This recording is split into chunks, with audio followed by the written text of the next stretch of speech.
Perhatian, perhatian! Ditujukan kepada manusia di seluruh penjuru dunia. Asteroid besar terus mendekati bumi. Lajunya berkali-kali lipat dari kecepatan suara dan makin lama makin melesat. Setelah memasuki tata surya kita, asteroid ini akan terbang melewati Uranus, Saturnus, Jupiter, dan Mars. Medan gravitasi di planet ini juga akan mempercepat geraknya menuju bumi. Sebagai destinasi terakhir, tabrakan pun gak bisa terelakkan. Menurut para ilmuwan, meteorit seukuran Gunung Everest bisa menghancurkan seluruh bumi. Petaka ini diprediksi akan terjadi dalam 350 hari. Orang-orang di jalanan mulai panik. Mereka mulai membeli bahan pokok dan membangun bunker. Saintis dan astronom di seluruh dunia terus berdiskusi untuk nyari solusi. Mereka cuma perlu menghancurkan objek luar angkasa itu untuk menghindari tabrakan. Roket canggih bisa memecah asteroid menjadi serpihan kecil. Sebagai konsekuensinya, bumi kita akan dihujani meteor, tapi akan lebih baik begitu daripada hancur total. Selama kurang dari setahun, para ahli mulai membuat beberapa roket canggih. Dan dengan teleskop terbaik di dunia, para astronom menciptakan sistem panduan yang unik. Lalu, kita tinggal menunggu asteroid itu masuk ke tata surya kita. Semua manusia mulai pindah ke satu benua yang punya bunker paling aman. Kerusakan yang ditimbulkan oleh asteroid nggak bisa diprediksi. Jadi sebaiknya kita berlindung di satu tempat besar plus aman, lalu mengamati tabrakannya. Sudah saatnya, asteroid itu melewati Uranus. Kecepatannya terus bertambah. Objek luar angkasa super besar itu bergerak 10 kali lebih lambat dari kecepatan cahaya. Kemudian, para saintis mulai meluncurkan roket ke udara. Asteroid terus terbang melewati Saturnus dan menghancurkan sebagian cincinnya.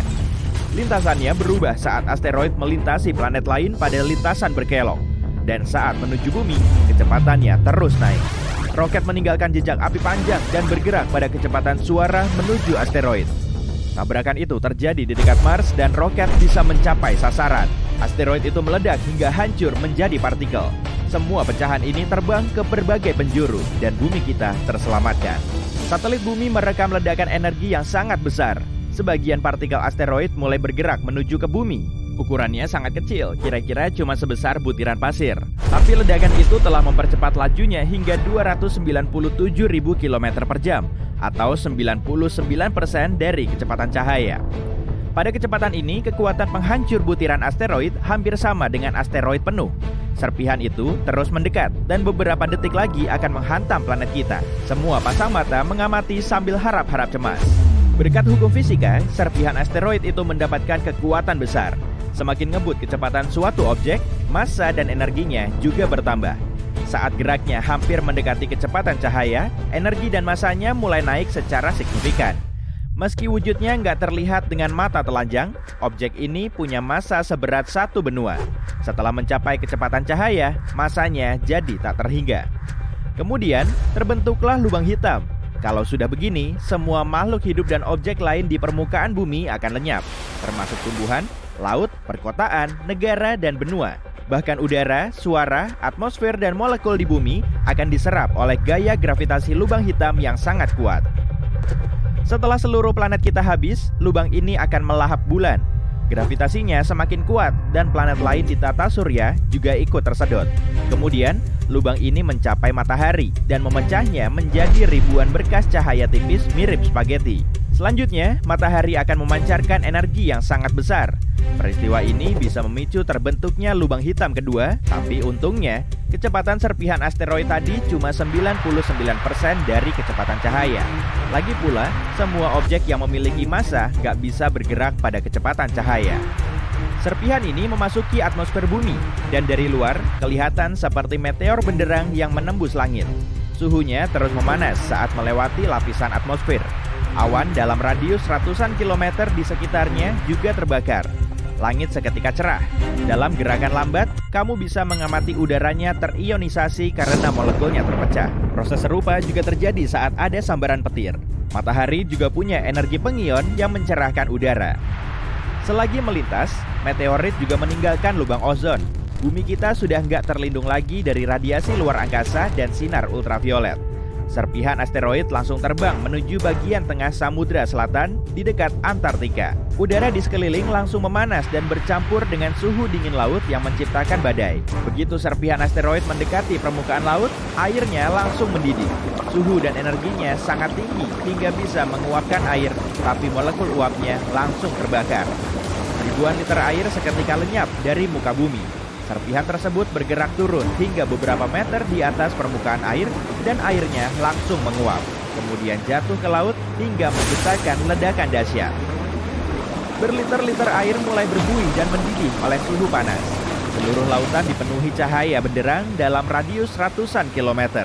Kedalaman laut yang belum terjamah sinar matahari ini kelihatan seperti dasar kolam yang transparan. Bangkai kapal tua terbelah menjadi atom oleh ledakan dahsyat. Monster laut dan cumi-cumi raksasa yang terbiasa hidup dalam gelap sangat takut dengan cahaya terang sehingga berenang menjauh. Akhirnya, sebutir pasir menyentuh dasar laut dan menembus jauh ke dalam kerang bumi. Kalau pasir ini mencapai inti bumi, kemungkinan besar planet kita akan meledak oleh semburan energi super kuat. Untungnya, hal ini gak terjadi. Resistansi laut dan tanah bisa memperlambat geraknya dan menyerap energinya. Tapi lempeng tektonik jadi agak bergeser. Belum cukup sampai di situ. Gelombang besar mulai terbentuk dan menyebar ke seluruh lautan. Terjangan gelombang dahsyat ini kemudian memicu tsunami. Saat kita melempar kerikil ke genangan air, airnya akan langsung terciprat. Begitupun dengan lautan. Ombak tinggi mulai mendekati kota-kota pesisir. Dan untungnya, semua penduduk telah dievakuasi. Tapi kerugian materi yang harus ditanggung bernilai kuadriliunan rupiah. Rumah-rumah rata dengan tanah dan jalanan dibanjiri air. Sesaat kemudian, hujan mulai turun disertai badai. Air laut yang menguap oleh serpihan kemudian membentuk awan badai raksasa. Angin mendorong awan memasuki daratan. Setelah tsunami, hujan berkepanjangan mulai turun dan membanjiri bumi kita. Beberapa hari kemudian, bencana alam masih terjadi. Suhu Samudra Selatan telah naik beberapa derajat Celcius. Air mendidih di lokasi tabrakan dan mencairkan gletser di Antartika. Jutaan gunung es mencair sehingga memicu naiknya permukaan laut. Tepi benua juga tenggelam secara permanen. Awan petir mencapai Sahara dan gurun lain. Pergeseran lempeng tektonik menyebabkan gempa bumi di beberapa benua. Gunung berapi mulai aktif. Langit dipenuhi abu vulkanik selama berbulan-bulan karena abunya terus menetap. Pada awalnya, kondisi ini memang sangat menyulitkan bagi kehidupan di bumi. Tumbuhan dan makhluk hidup lain gak mendapat sinar matahari yang cukup. Fotosintesis tumbuhan dan rumput laut jadi terganggu.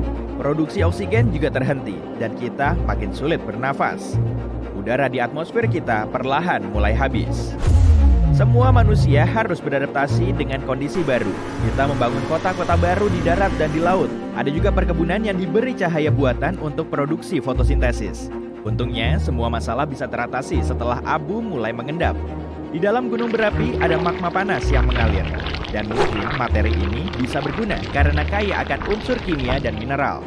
Bersama dengan abu, nutrien jatuh ke tanah, lalu menyuburkannya. Tanaman pepohonan, buah-buahan, dan sayuran tumbuh sangat cepat, lalu menghasilkan banyak oksigen. Sahara dihiasi bunga yang bermekaran dan terlihat seperti padang rumput dengan bunga cantiknya, jadi bukan lagi sebagai gurun. Serpihan asteroid baru saja memperbarui bumi kita, bukan menghancurkannya.